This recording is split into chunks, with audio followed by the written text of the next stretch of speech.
আকাশ ভরা তারা থাকলেও বোঝা যায় না যে ওই আকাশে মেঘ আসবে কিনা। কারণ আমার প্রবাসীদের মন এরকমই, কারণ কিছুক্ষণ ভালো থাকে, কিছুক্ষণ খারাপ থাকে।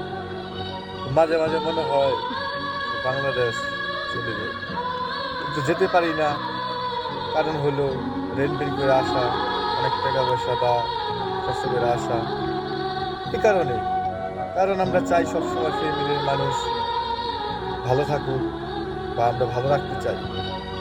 কিন্তু প্রবাসীরা দিনের পর দিন খেটে যায়, কষ্ট করে যায়, কিন্তু দেশের মানুষ বোঝে না যে প্রবাসীরা কতটা কষ্ট করে।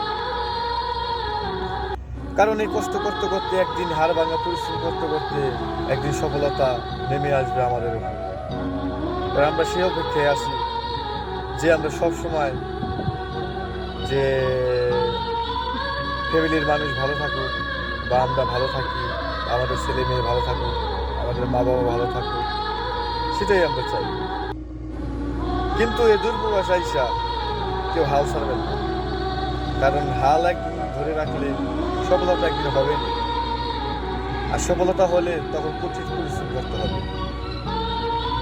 সফলতা পেতে হলে প্রচুর প্রচুর পরিমাণ পরিশ্রম করতে হবে, কারণ এই পরিশ্রমের মাধ্যমে আপনার সফলতা আসবে।